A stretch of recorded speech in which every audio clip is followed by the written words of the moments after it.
Hi, I'm Elizabeth Atkinson Gibson. This is my audition for the Ghost Story Competition in Springville. It's called The House on Poplar Hill, a true story from North Carolina. About 12 miles northwest of Chapel Hill, North Carolina, lies a little historic town called Hillsborough. It sits on the banks of the Eno River and has its history that goes back to colonial times. Inside of Hillsborough is a historic neighborhood filled with houses that date from the early 1700s, mid 1700s. One of those houses, which is called the House on Poplar Hill, actually got its beginning outside of the Hillsborough Township on the banks of the Eno River. It was a tall, two-story, severe-looking structure with long, slender windows, pairs of them that looked like sets of eyes looking out over the banks. And it was surrounded by woods that to this day are still considered very haunted. Haunted with the souls of the Native American tribes that once peopled that area, souls of the early American settlers who fought so hard to gain a foothold so that they could make good lives for themselves and their families. And then once peace had settled in that part of the land, eventually it was all interrupted with the Civil War. Souls of Confederate and Union soldiers that fought and died in the skirmishes that surrounded Hillsborough are also thought to wander the woods in that surrounding area. Well, in the early 1900s, that house was picked up off its foundation and moved by the current owner to, the owner at that time, to the historic district of, the township of Hillsborough, where it sits today.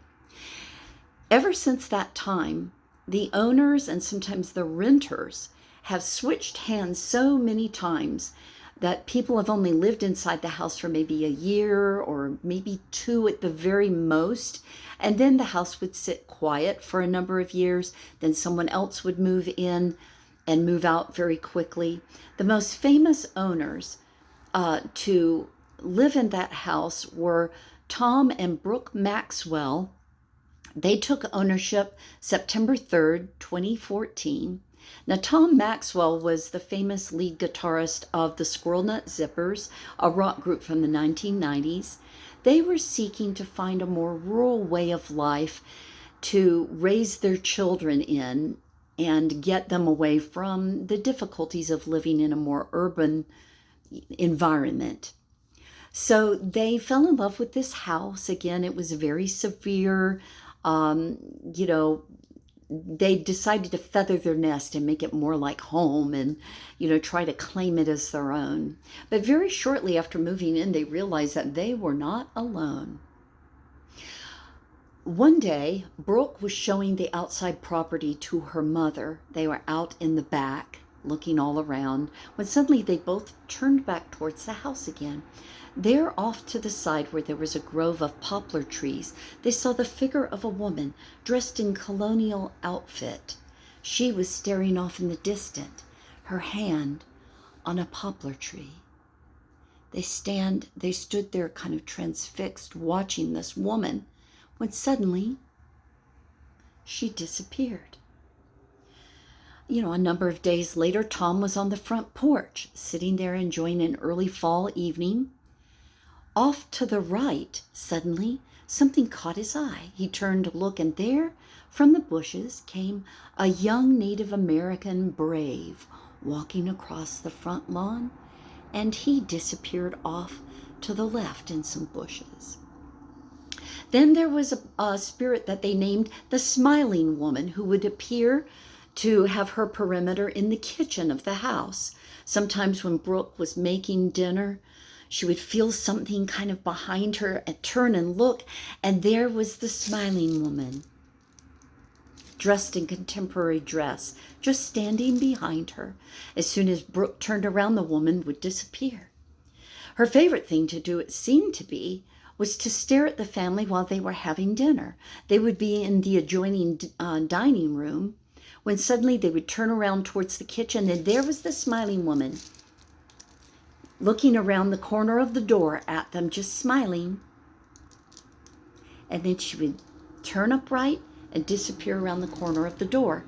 Going to check on her, members of the family would rush into the kitchen, and no one was to be found. Then there was Spaghetti Arms. He was scarier. He was on the outside of the house. Tom or Brooke would be sitting on the front porch in the day or in the early evening, and he would appear from the bushes that faced the house coming from across the road. He would come out of the bushes dressed in homespun breeches, stockings, buckled shoes, a muslin top, and he would be swinging his arms, crouched as he walked. And he would come up to the perimeter of the property, stop, and then swinging his arms, he would retreat back into the bushes across the street. That would scare them to death. That's when they began to realize that a lot of the apparitions that were appearing outside and inside of the house were becoming bolder and coming into closer physical proximity to the members of the family, especially their children. One night, Brooke and Tom were talking about this very subject and their concerns about what would lay ahead in the future. When they decided to go to bed, they went upstairs. They were going down the hall to their room when suddenly they heard one of the children in one of the bedrooms along that hallway making sounds like they were having a restless, disturbed sleep. So they opened the door to the bedroom, and suddenly, to their horror, they saw one of the house apparitions, a tall woman in old-fashioned dress, bent completely at the waist, looking down at their child almost nose to nose. When they opened the door, the apparition turned and looked at them, and then turned back down to their child. Immediately, Tom and Brooke flipped on the lights, clapped their hands. The apparition disappeared. The child jumped up in bed and started crying. And that's when Tom and Brooke realized it was time to go. The very next day, they put the house on the market, and not waiting for it to sell, they began to pack up their worldly possessions. And that action of packing seemed to wake up the spirits in the house even more. The smiling woman would turn and smile at them from behind stacks of boxes in the kitchen. You know, there was another one that would appear like this, and he would be in stacks of boxes out in the living room. There was Spaghetti Arms would come closer to the house, etc., etc. They finally packed the Ryder truck that they were taking and their car. They got the children out into the car, and then they had one last thing to do. Tom and Brooke had heard about the spiritual properties of salt, that if you salted the perimeter of a property that was haunted, that it would contain the spirits within that property and they could not follow.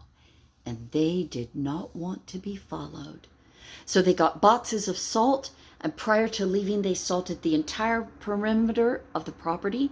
Then Brooke got in the car, and Tom locked up, and as he got into the Ryder truck, he turned for one last look. And there, pacing back and forth in the windows, was one of the spirits, like he wanted to get out, but he could not. They moved on to a house near to Chapel Hill. But since that time, 10 years ago, the house has changed hands several times. Now with a new owner, no one has moved in.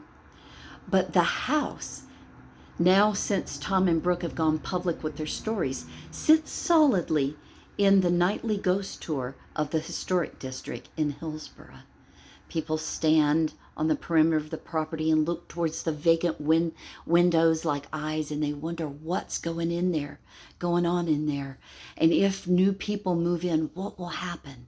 Because everyone knows that something is going on in the house on Poplar Hill.